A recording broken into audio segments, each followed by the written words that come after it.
dakilang Diyos, purihin at sambahin ang iyong banal na pangalan. Kami ay muling narito para dumulog sa iyong mga salita.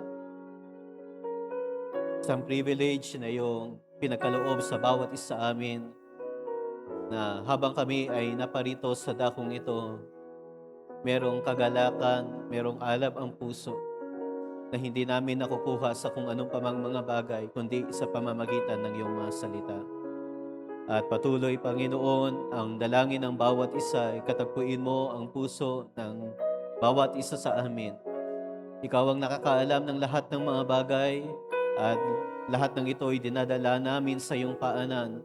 Sapagkat lahat ng katugunan ay matatagpuan lamang sa iyo, dakilang Diyos. Panginoon, ikaw ay malayang kumilos at magpahayag sa aming kalagitnaan. At sino man ang naroon sa pangangailangan, malaya mong abutin, dakilang Diyos. Maging ngayong abang lingkod ay nangangailangan ng biyaya at kalakasan upang magamit mo alinsunod sa iyong nasa.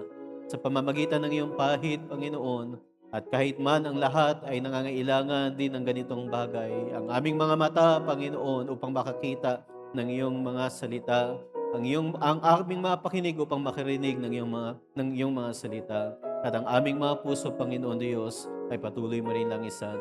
Lahat kami, Panginoon Diyos, ay mapasailalim ng iyong paggawa at sa bahaging ito, Panginoon, ay pag-alabin mo ang aming mga puso. At nagtitiwala kami, Panginoon, kagaya ng iyong pangako, 2 o 3 nagkatipon sa iyong pangalan, ikaw ay dumoroon sa kanilang kalagitnaan. Yan ang aming kapanatagan, kampiyansa, Panginoon, na ikaw ay tapat sa iyong mga salita na siyang patuloy na gumagawa ng ganitong mga bagay. Tanggapin mo ang papuri at pasasalamat sa pangalan ng aming Panginoong Kristo Jesus. Amen, amen. Palakpakan natin ang ating Panginoon. Purihin ng Diyos at sa walang pag-abala, tayo ay tumungo sa mga salita ng Diyos. Ating puntahan ang talata na ating gagamitin sa umagang ito. Samahan ninyo ako sa aklat ng Philippians, chapter 1.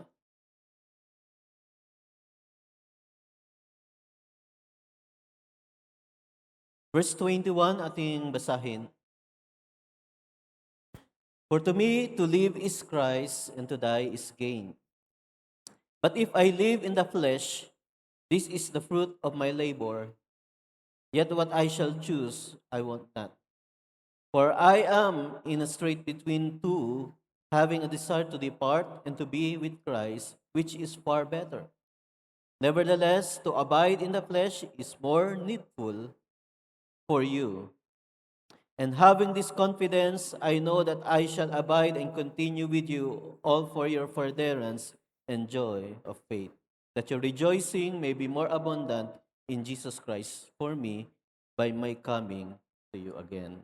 Ang Diyos magpala sa mga talatang ito, sabi natin amen. Malaya na makakaupo ang lahat. Pagbati sa pangalan ng ating Panginoon, isang mapagpalang umaga. Yung ingay ba na narinig natin ay sa ulan? Sa ulan yun, ha?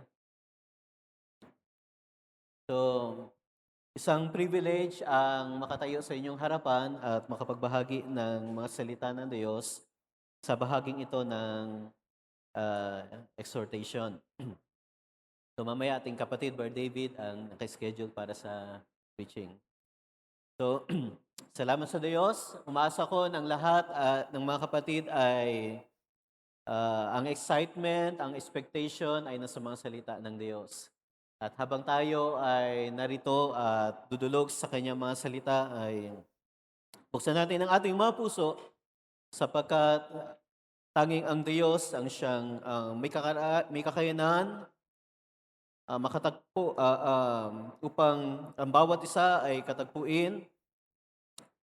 At kung ating bubuksan ang ating mga puso sa kanyang mga salita, marinig nating malinaw ang kanyang pag-abot sa bawat isa. Okay. So, sa talata na ating binasa ay nais kong kunin dito ang paksa na ating pag-uusapan para sa bahaging ito ng exhortation. At sabi rito sa verse 25, and having this confidence, I know that I shall abide and continue with you all for your furtherance and joy of faith. So gusto kong pag-usapan natin sa umagang ito ang paksa na may kinalaman sa salitang this confidence. Okay? Yan yung sinabi ni Apostol Pablo, this confidence. Ang Tagalog ng talatang binasa natin, at sa pagkakatiwalang ito. So, kapag tinranslate sa Tagalog, yung salitang confidence, pagkakatiwala. At si Apostol Pablo ay nag-e-emphasize na siya ay merong pagkakatiwala. Isang uri ng pagkakatiwala at tinawag niya itong this confidence. Okay? Bilang mga mananampalataya ay tayo tinuruan ng Diyos na magtiwala sa kanyang mga salita. Okay? Wala nung tayo ay unang manampalataya, maglingkod sa Diyos hanggang sa kasalukuyan, kamustahin naman natin yung ating kumpiyansa, confident sa Panginoon. Nalulubos na ba ang ating kumpiyansa, ang pagkakatiwala sa Panginoon o ano ba ang ating kalalagayan ngayon? Kung bakit natin pag-uusapan ang salitang confidence, sapagkat sa buhay, paglilingkod sa Panginoon, ang kumpiyansa, ang pagkakatiwala ay kung minsan hindi naiingatan ng mga mananampalataya. At alam niyo ba, kung merong panahon na dapat ang mga mananampalataya ay lubos na nagtitiwala sa Panginoon, ay ang panahon kung kailan ang Panginoon ay nalapit ng bumalik. Doon dapat nararanasan ng mga mananampalataya at kanilang sasabihin, kumpiyansa ako, nagtitiwala akong lubos. Sa mga salita ng Panginoon, sa gawa ng Panginoon, at sa anumang bagay na kanyang nilalayon sa ating buhay. Okay. So, para makapagbigay ng background, mga kapatid, ang sulat ni Apostol Pablo sa aklat ng Filipos, sa epistle na ito, ay kanyang isinulat nang siya ay naroon sa bilangguan.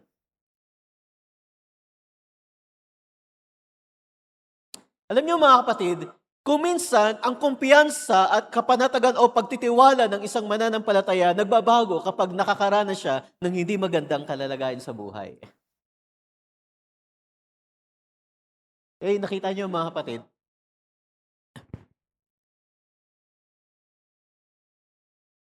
ulitin ko, ang kumpiyansa, ang pagtitiwala, pagkakatiwala ng isang mananampalataya, kung minsan ay nagbabago kapag yung mga nararanasan sa buhay ay parang hindi sang-ayon sa iyong expectation. At imagine, sinulat ito ni Apostol Pablo nang siya ay naroon sa bilangguan. At I believe, nung panahon na siya ay wala sa bilangguhan, malaya siyang nangangaral ng salita ng Diyos, naroon ang confidence sa kanyang puso, sa mga salitang kanyang pinapangaral at sa Diyos na kanyang pinaglilingkuran. Pero nung dumating ang panahon na siya ay inusig at dinala sa bilangguan, ang confidence na ito ay hindi nagbago. Hindi nagbago. Maraming beses na tayo ay nahahamon ng ating pananampalataya, mga kapatid. But you know, si Apostol Pablo ilang beses din nahamon ang kanyang pananampalataya. Pero gusto kong sabihin sa inyo, hindi nagbago ang kanyang pagkakatiwala. This confidence. At nang siya ay sumulat, habang siya ay naroon sa bilangguan, palagay nyo, ano kaya ang damdamin ng mga mananampalataya?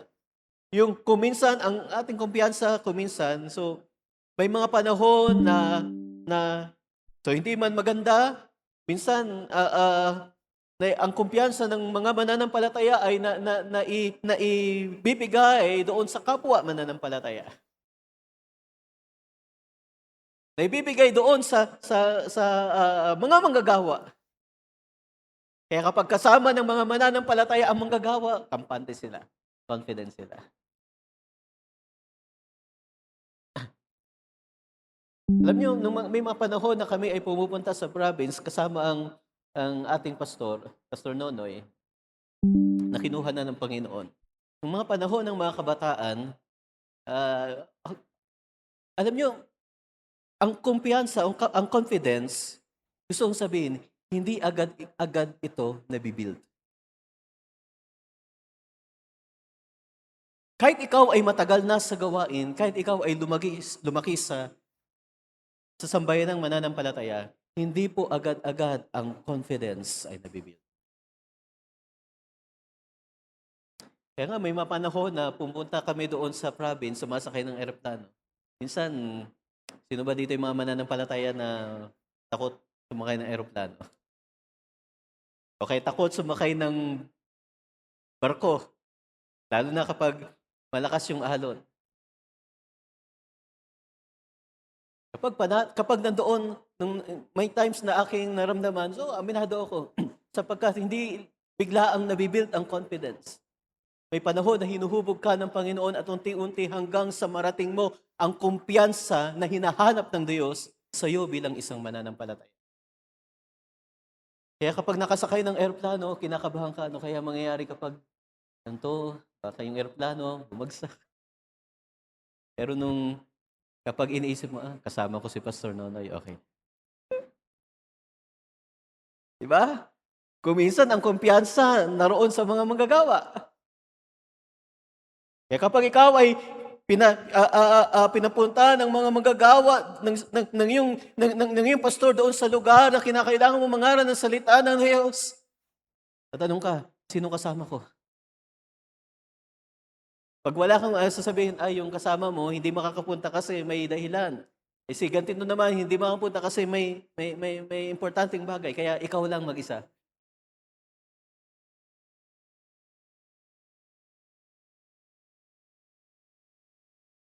So nakita niyo mga kapatid, ang kumpiyansa, ang confidence ay hindi agad ito nabibuild. May prosesong kinakailangang pagdaanan ang mga mananampalataya hanggang sa marating nila ang ganitong bagay na gustong makita ng Diyos sa ating mga puso. Tingnan niyo ang mga lingkod ng Diyos, hindi naman agad-agad na-build ang confidence nila. Sila Abraham na tinawag na ama sa pananampalataya. Sila Moses, ilang mga lingkod ng Diyos ay hindi agad-agad na-build ang kanilang pagkakatiwala. Si Apostol Pablo, pinakita ko na siya ay naroon sa bilangguan nang sinulat niya ang pangungusap, ang epistle patungkol sa mga mga Philippians, mga mananampalataya sa Philippi. At ang kanyang sinulatan, ang mga mananampalataya roon, ay ganito ang kanyang introduction. Verse 3, ating itaas ang pagbasa. Ako'y nagpapasalamat sa aking Diyos sa tuwing kayo'y aking naaalala na parating sa bawat daing ko ay masayang nananaing ako na patungkol sa inyong lahat. Naroon siya sa bilangguan pero nananalangin siya ng masayang pananalangin. Na parating sa bawat daing ko ay masayang nananaing ako na patungkol sa inyong lahat. Dahil sa inyong pakikisama sa pagpapalaganap ng ebanghelyo mula ng unang araw hanggang ngayon. Ibig sabihin, walang pagbabago.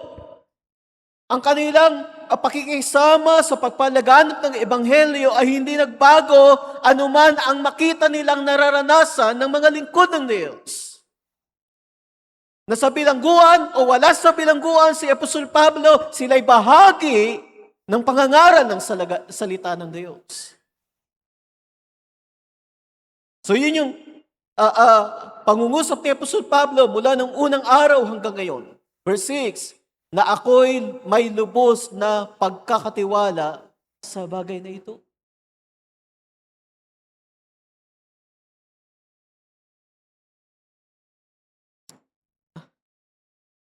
Alam nyo, kahit di naman ang mga lingkod ng Diyos, hindi naman ibinibigay ng lubos ng biglaan ang pagkakatiwala sa mga mananampalataya. Of course, kinakailangang makita kung ang isang mananampalataya ay kaya bang pagtiwalaan ng bagay na pinagkatiwala sa kanya. Kasi sa Book of Proverbs ay may nakasulat doon na sinabi, hindi tama, parang ano yung sakit sa ngipin na inilarawan, kung di ako nagkakamali, ang isang tao na magtitiwala sa isang tao na hindi mapapagkatiwalaan sa panahon ng pangangailangan.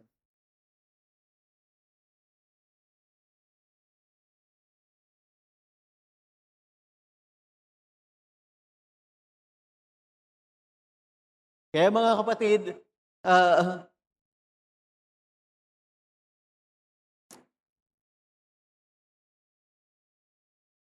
kahit man si Apostol Pablo ay naroon sa bilangguan, nagawa niyang sinabi sa talatang ito na ako ay may lubos na pagkakatiwala. May mga mananampalataya na kinakailangan mong laging obserbahan at bantayan ng bantayan. Pero may mga mananampalataya na kapag kahit hindi mo bantayan, alam mo, may pagkakatiwala ka sa kaniyang paglilingkod sa Panginoon. And I believe, isa ito sa pagkakatiwalang binanggit ni Apostol Pablo. Dahilan siya ay naroon sa bilangguan, hindi niya kayang bantayan, obserbahan ang lahat ng mga mananampalataya. Pero anong kanyang sinabi? Na ako ay may lubos na pagkakatiwala sa bagay nito, na ang nagpasimula sa inyo ng mabuting gawa ay lulubusin hanggang sa araw ni Jesucristo. Ang isang kagandahan na dapat matutunan ng mga mananampalataya, lahat tayo, ay ibigay ang pagkakatiwala hindi sa tao, kundi sa Diyos na ating pinaglilingkuran. Bakit? Dahil hindi po lahat ng mga bagay ay kaya natin, hindi rin sa lahat ng panahon, mababantayan natin ang lahat ng mga bagay. Pero merong Diyos na makapangyarihan sa lahat, na sa Kanya ay walang limitasyon. Kaya magandang matutunan ng bawat mananampalataya ang lubos na pagkakatiwala sa Diyos na ating pinaglilingkuran. Mga kapatid, sa mga ama ng tahanan, hindi lahat ng panahon mababantayan ninyo ang iyong sambahayanan. Pero ipagkatiwala nyo ang inyong sambahayanan sa dakilang Diyos, sapagkat ang Diyos ang magbabantay nito. Ganon din sa mga ina ng tahanan, hindi sa lahat ng panahon mababantayan at maalagaan nyo ang inyong mga anak. Pero magtiwala kayo sa Diyos, sapagkat kaya ng Diyos, ingatan at bantayan ang inyong mga anak. Pero mabilisan ba na nararanasan o biglaan ba na nararanasan ng mga mananampalataya ang ganitong kapanatagan, pagtitiwala?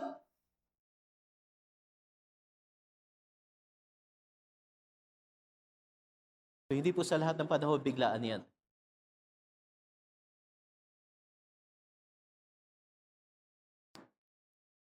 Isang bagay na pwede nating makita ay kung papaanong nabibuild ang pagtitiwala mo sa Diyos. Una, ang lubusang pagtitiwala mo sa Diyos ay nabibuild the more na siya ay iyong nakikilala. Kaya mo bang pagtiwalaan ang isang taong hindi mo kilala? Diba hindi? Pero kapag ang isang mananampalataya ay unti-unting nakakilala at nagpapakilala sa kanya ang Diyos, unti-unti rin nabibuild ang kanyang trust, pagtitiwala, confidence, pananampalataya sa Diyos.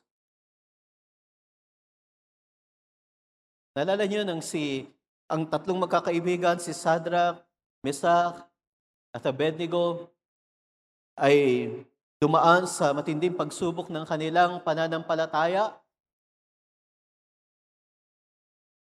Si Haring Nabucodonosor ay nagpagawa ng isang malaking rebultong ginto, larawang ginto, at nagbigay siya ng command sa lahat At sinabi, kapag tumugtog ang mga manunugtog, ang mga instrumento ay inyong napakinggan, kinakailangang lahat ay yumukod sa larawan na aking pinagawa. That's the command ng hari. At sino mang hindi sumunod sa command ng hari, nag-aantay sa kanila ang pugon.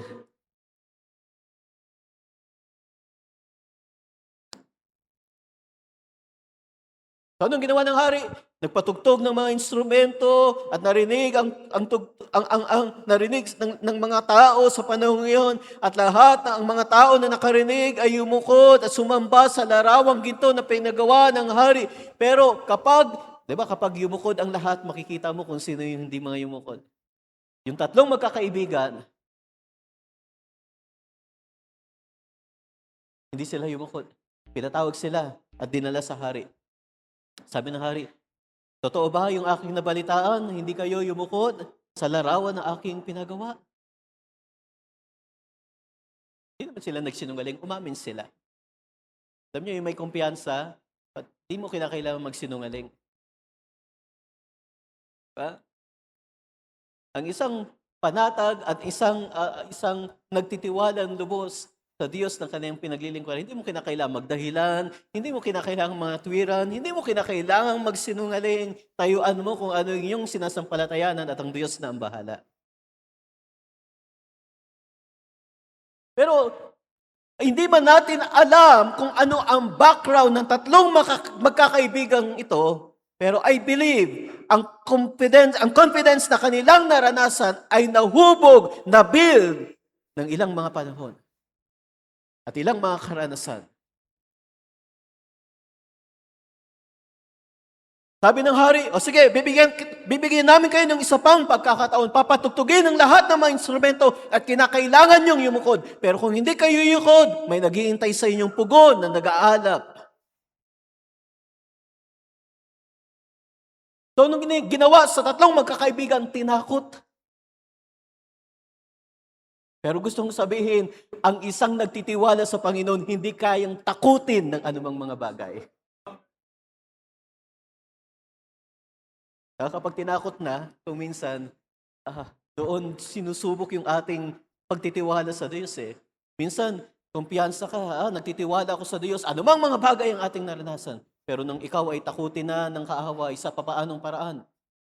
Minsan kapag ikaw yung nakakaranas ng hirap, okay lang, kaya mong tayuan ang salita ng Diyos. Pero kapag pinasimula ng galawin ng kaaway ang ilang mga bagay sa iyong buhay, nagpasimulang galawin ang trabaho, galawin ang kalusugan ng iyong mga anak, galawin ang iyong may bahay, ang iyong asawa, lalaki o babae,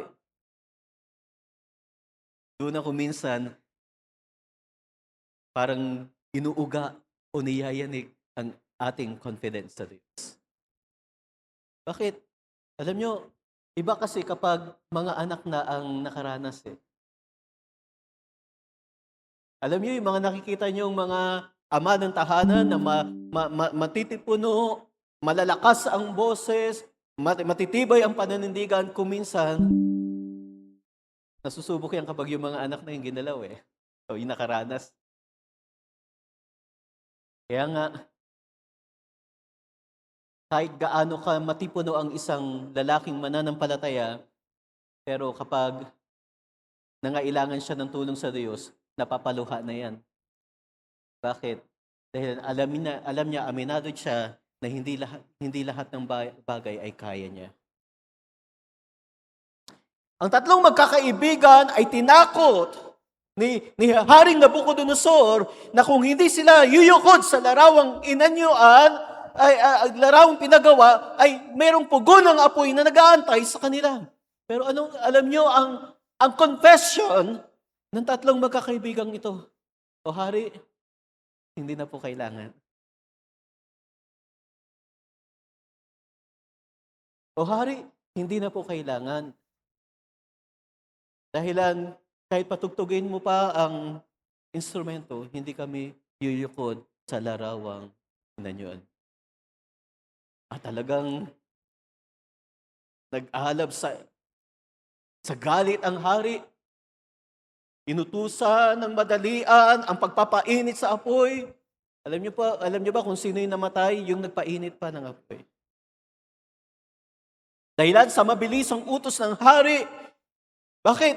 Ang hari ay nagalit sa confidence ng tatlong ito.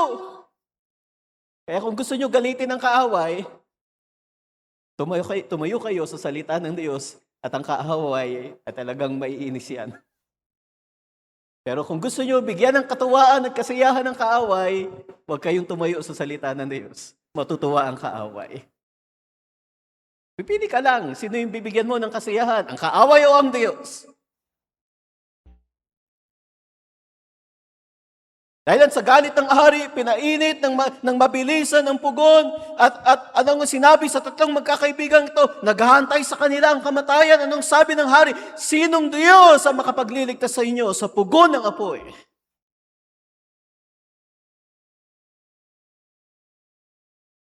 Pero anong sagot ng tatlong magkakaibigan? Ang Diyos na aming nakikilala. O hari, wala kaming rason na pwedeng ibigay sa iyo. Pero ang Diyos na aming pinaglilingkuran, ang Diyos na aming nakikilala. So nakita niyo mga kapatid, hindi sasabihin ng tatlong magkakaibigang ito kung wala silang karanasan sa Diyos na kanilang pinaglilingkuran. Hindi ganoon ang pagsasalita ng tatlong magkakaibigan kung wala silang kumpiyansa sa Diyos na kanilang pinaglilingkuran. Pero bakit nagawang sabihin ng tatlong magkakaibigan ang ganong pagpapahayag? Dahil I believe, bago nila maranasan ito, nasubok nila ang Diyos sa maraming pagkakataon ng kanilang mga buhay. At kanilang sinabi, ang Diyos na aming pinaglilingkuran, o hari. At kung hindi man, hindi pa rin kami yuyukot. Hindi yung kawalan ng pananampalataya na hindi kaya ng Diyos. Ibig sabihin ng tatlong magkakaibigan, anuman ang pasya ng Diyos, tanggap nila.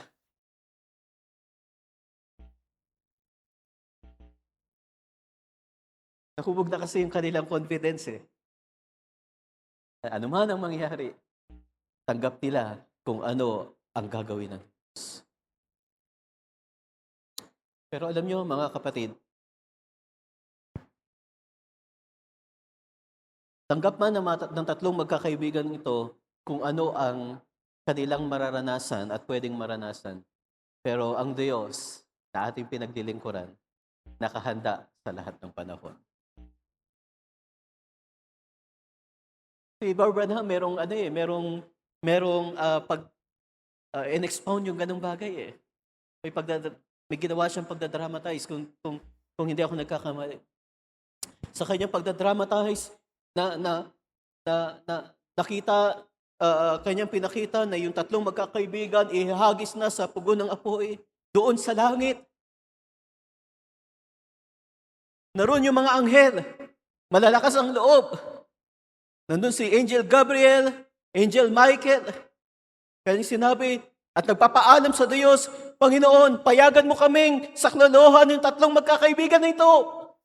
Bakit? Nakita ng mga anghel ang kanilang pagtitiwala sa Diyos. At anong sabi ng mga anghel? Payagan mo kami na saklolohan at tulungan at tatlong magkakaibigan ito. Pero ano ang sabi ng Diyos? Hindi. Manahimik lang kayo, manatili kayo dyan. Dahil hindi kayo ang bababa, ako ang bababa. Di ba?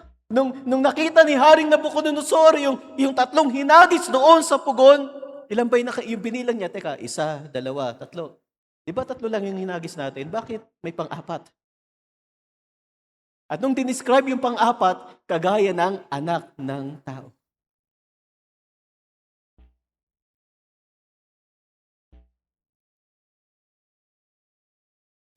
Ngayon mga kapatid,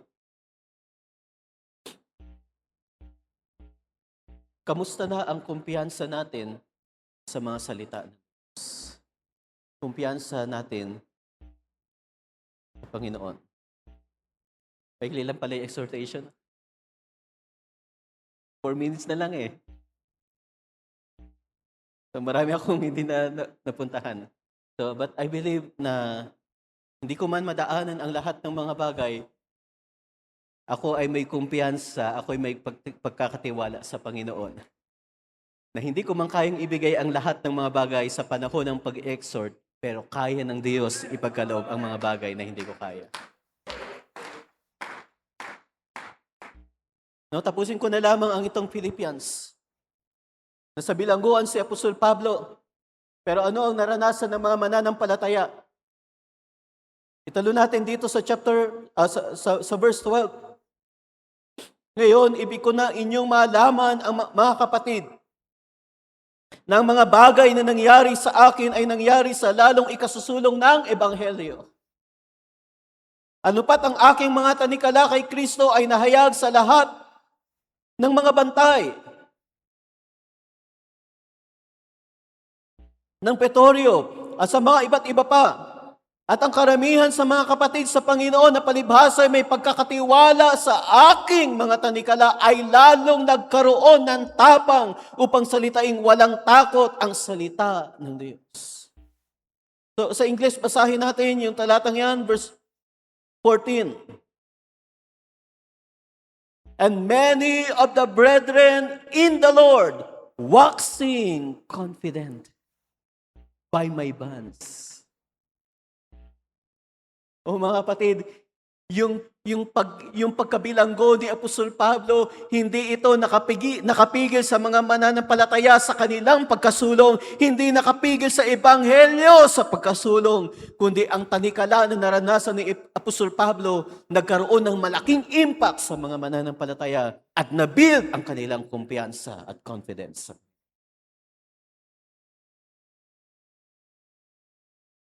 Si Apostol Pablo, nagtitiwala sa Diyos para sa mga mananampalataya.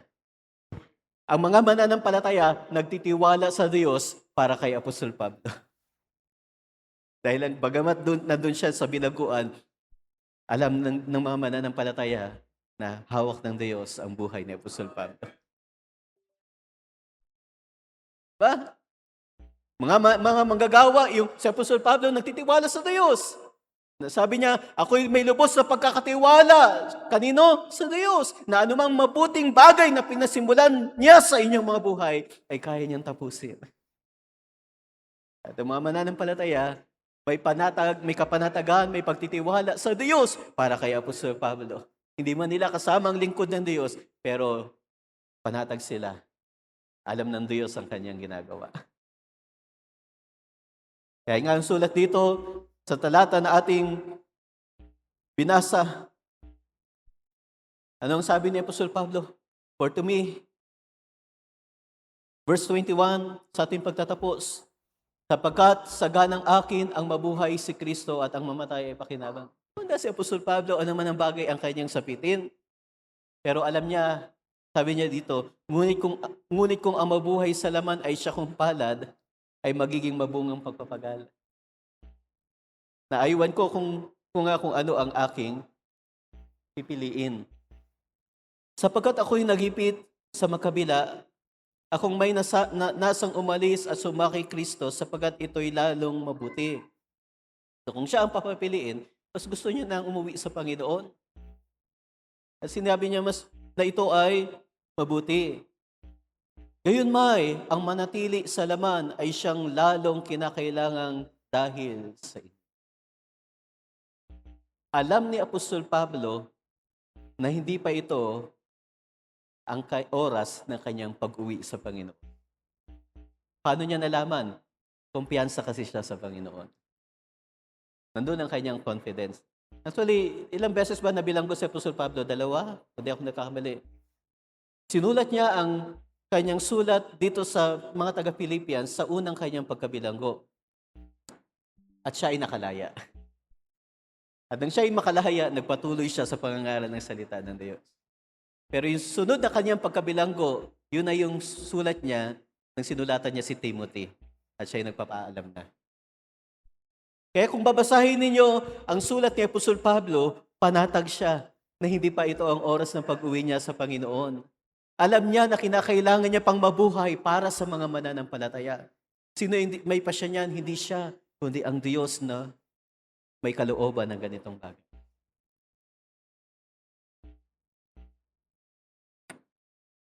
25. At sa pagkakatiwalang ito, ay aking nalalaman na ako'y mananatili, oo, mananatili ako, nakasama ninyong lahat sa ikasusulong ninyo at ikagagalak sa pananampalataya upang managana ang inyong pagmumupuri kay Kristo Jesus sa akin sa pamamagitan ng aking pagharap na muli sa inyo. Nasa bilangguan pa siya, pero kumpiyansa si Apostol Pablo na muli niyang makakaharap ang mga mananampalataya. Nahubog ang kumpiyansa, ang confidence ni Apostol Pablo ng mga mananampalataya sa maraming panahon. Mga kapatid, tumakbo na ang maraming panahon ng ating paglilingkod sa Panginoon at nalalapit na ang pagparito ng Diyos, ng ating Panginoon. Umaasa ko na nahubog na ng lubos ang ating confidence. At pwede nating sabihin, whatever it takes, ano man ang mangyari, hindi magbabago ang pananampalataya, ang pagtitiwala. God bless you mga kapatid, palakpakan natin ang ating Panginoon. Hiniling kong lahat na tumayo, tayo ay gusto kong umawit tayo ng isang awit, The Lord's my shepherd.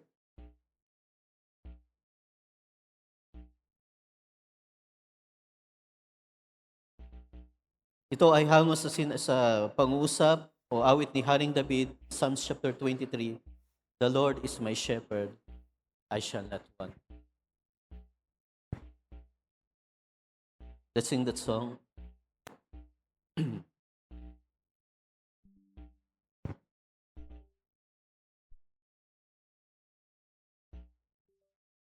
The Lord's my shepherd, I not want. He makes me lie in pastures green. He leads me by the still, still waters. His goodness restores my soul. He guides my way, He guides my way in righteousness. Hallelujah. And He anoints my head with oil, and my cup it overflows with joy. I feast on His pure delight.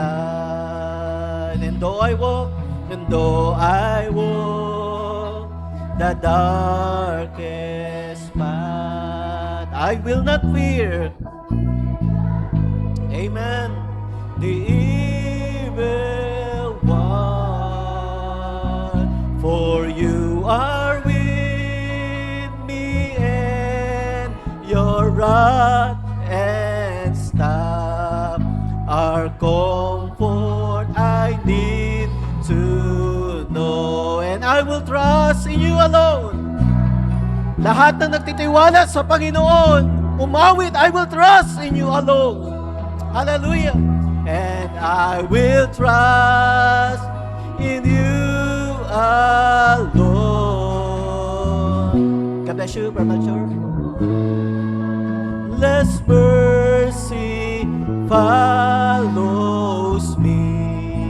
Your goodness will lead me home. And I will trust